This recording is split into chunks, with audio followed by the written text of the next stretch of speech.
Welcome to this episode of The Good, the Bad and the Odd One Out with your host Mark. Today I'll be talking about the Hammer movie from 1968, The Devil Rides Out. Right, this is my favourite Hammer film, so this isn't going to be that balanced a review. However, what I've decided to do is try and tell you why it's so good.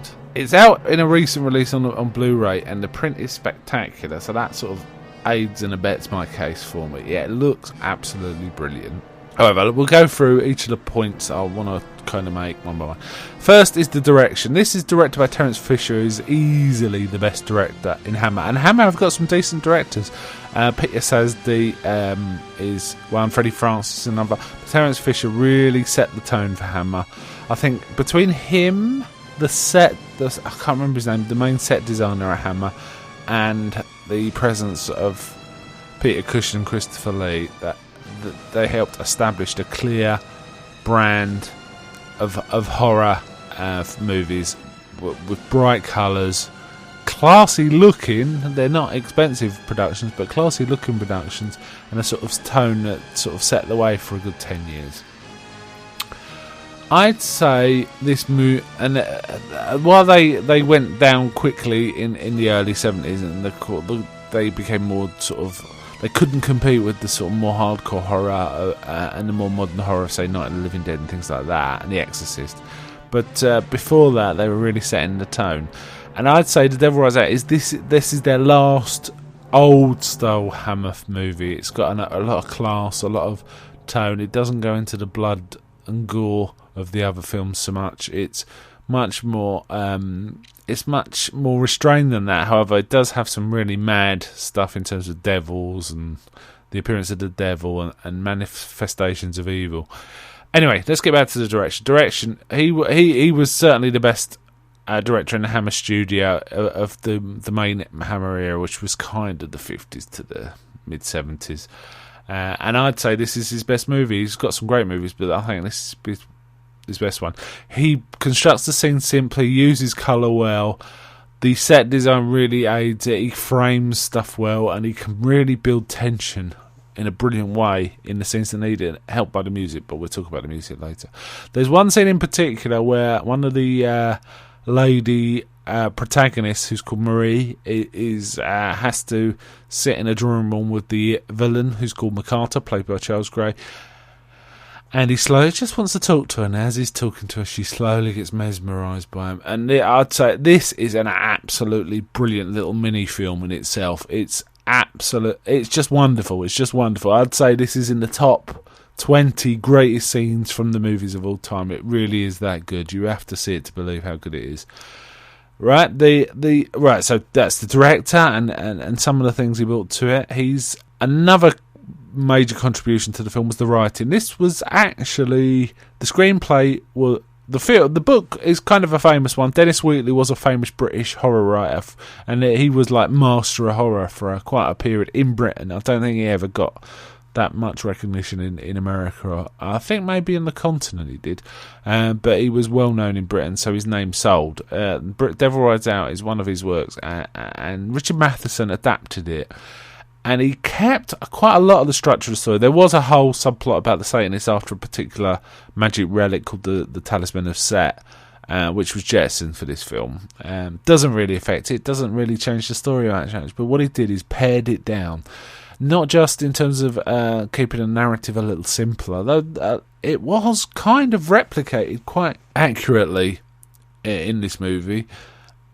But what he did is pare the dialogue down. So he'd take what was 2 lines of dialogue from the book and pare it into a brief phrase, making it punchier.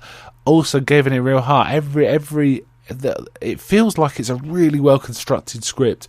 Brief phrases, but they mean something. An example is near the beginning, one of the main protagonists, Duke de Richelieu, and his friend Rex are visiting their friend Simon, who's they're kind of not quite sure yet, but he's fallen in with Satanists, and the Duke's very suspicious. At one point, he asked to see Simon's observatory because he's an amateur astronomer. They're walking up the stairs, and Rex says to the Duke, "Why do you want to see his blasted?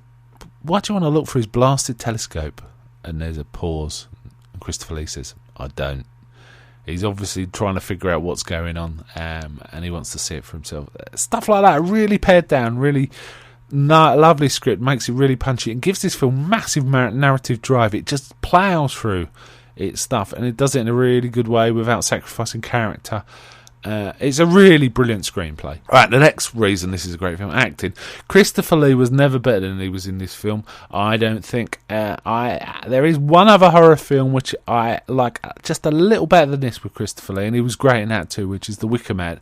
But this is by far his best performance in a Hammer film. Actually, I think it's his best performance. It's just I happen to like The Wicker Man just slightly more, but his performance in this I think is superlative.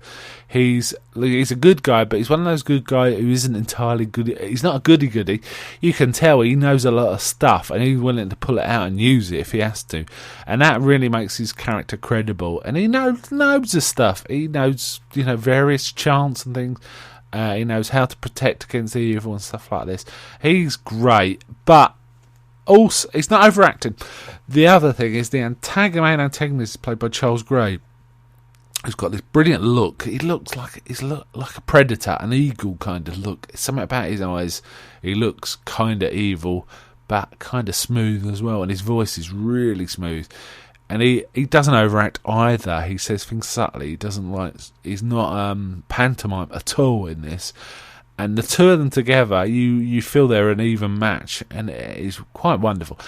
I'll give you an example of how he doesn't overact. There's the scene I've already mentioned when he's trying to hypnotise the lady of the house. It finally ends, and as he leaves, he just says, as a throwaway, not in a melodramatic way, just as a throwaway, he says, "Oh, very well, I won't be back. But something will." And then very veiled. There's a threat there, but he's not like that something will kind of stuff. It's very simply stated. It really works well. Another reason this is a great film is the setting, the set design, and just overall casting. This was atypical of Hammer in terms of its setting. It was set in the 20s, and I'm glad they continued to set it in the 20s. It really makes it feel different from most other Hammer films. Most Hammer films in their early period are set in some sort of indeterminate 19th century thing with Dracula or Frankenstein or something like that.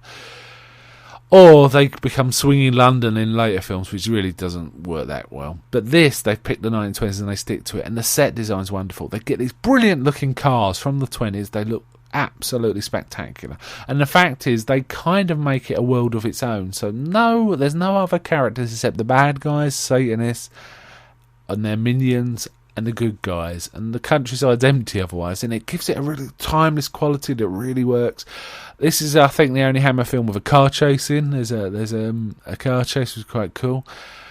There's also, in Hammer films, there's often stock actors who are really good. I really like seeing them in other Hammer films, like, for example, Michael Ripper. None of those are used in this, and that gives it, again, a sort of sense of separation from the rest of the Hammer canon. Now, I like those other extras usually in other films, but they kind of draw you into thinking this is all the same universe. This stands alone, I believe. For one of the reasons is because they've using different types of actors. Apart from Christopher Lee, they're using actors they wouldn't otherwise use. No one else in this, I think, was in any significant Hammer films. They may have been in other more generic thrillers, but certainly not Hammer horror films. The sets look beautiful. The houses they pick look beautiful, and it looks and the set design is very plush. There's a lot of detail going on there. Pictures on the wall make it interesting. It doesn't mean it's expensive. They're using like lush-looking curtains, which can't be that expensive to set, but they look great. For example, hanging drapes on the wall. The music is another thing that feeds into this film. The music's absolutely brilliant for this. It's very over the top, actually, and bombastic. Mostly. And that works well, and it builds the tension. But there's bits, for example, the hypnotist scene, where there's a sort of a more subtle use of music, which really plays well into the tension. And then at the end, when like good wins and it's all resolved, what was discordant music, they've taken out some of the minor notes in the chords, I think, to make it a more beautiful flowing kind of music, and it really feels like a weight's off your mind, because you know the good guys are won, and the music really facilitates that. There's some great set pieces in this. The first one in terms of the film is probably the ordering in the film is probably where a genie thing appears to the Duke and Rex and tries to sort of hypnotise them, and the Duke's warning Rex not to look into his eyes, and of course he does, and he starts walking towards it. That's kind of a cool scene. There's like a Black Mass stroke orgy scene where the devil himself actually appears, and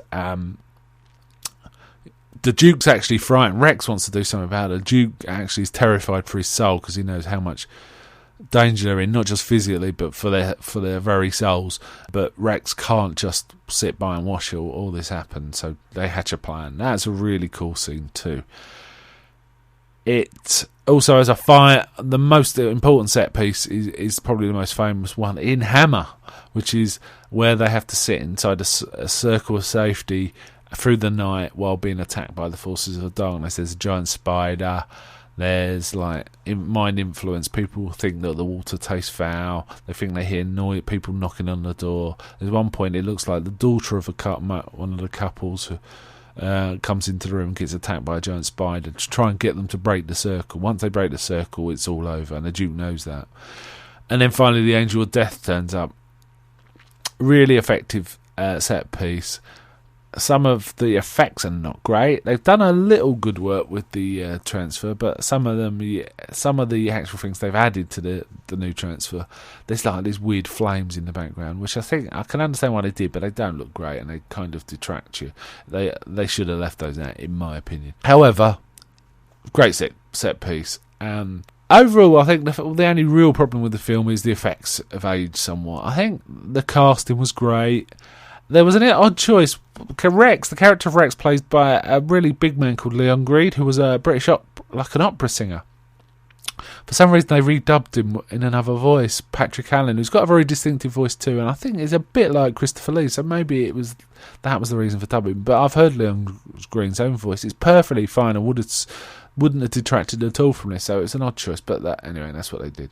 I'm not too bothered about that. I listened to the commentary on this, and Christopher Lee actually expressed the opinion that he thought this film was one of the few that actually would benefit from a remake. He said he likes the film as it is, as do I, but he says and I agree with him wholeheartedly, that he thinks that this, with modern CGI, this could be a really fantastic film, and I'd like to see it.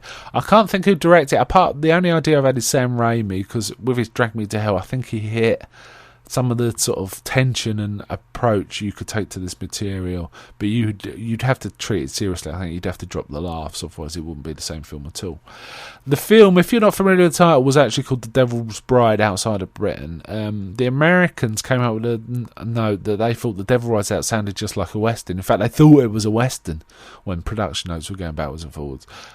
So they decided to change it to The Devil's Bride, which doesn't make any sense, because there isn't a Devil's Bride in it. It doesn't make sense.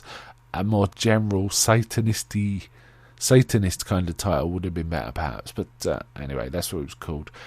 I think this is easily the best Hammer movie. It's got real drive and punch, really good to watch, great music, some excellent leads in the cast. It's just superb, great sets, great direction. There's really hard to flaw this film. It's of its time. I wouldn't call it cheesy, because they take it very seriously, and it is a ridiculous kind of premise, but because of the way it's constructed, I wouldn't call it cheesy at all. This is a real piece of class. This is a class movie. I hope I've made my point about how I feel about it, and I hope it's persuaded you to go and watch it. I'll be really pleased if I hear any feedback about this particular film from anyone as well.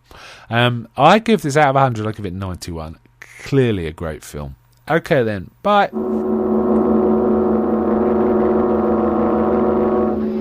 Rex, do you believe in evil? As an idea. Do you believe in the power of darkness? As a superstition. Now there you are wrong. The power of darkness is more than just a superstition.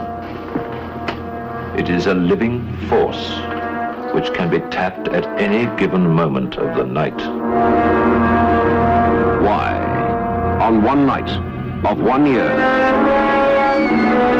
should these people live in mortal fear?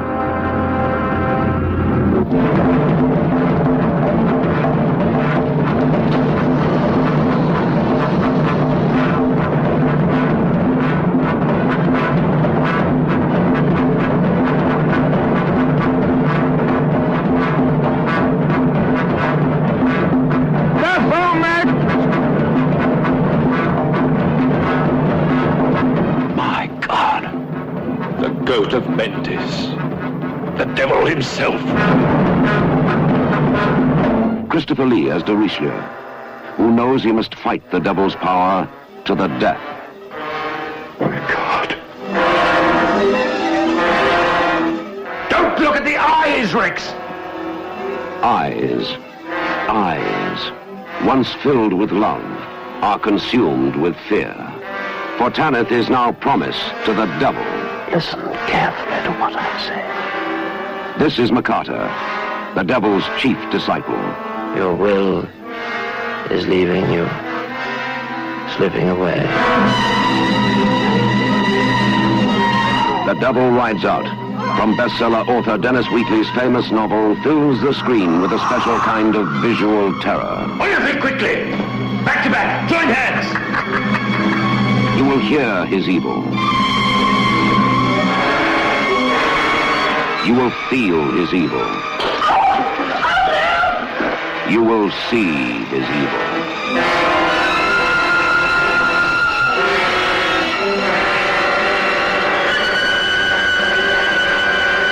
If we once catch sight of his face,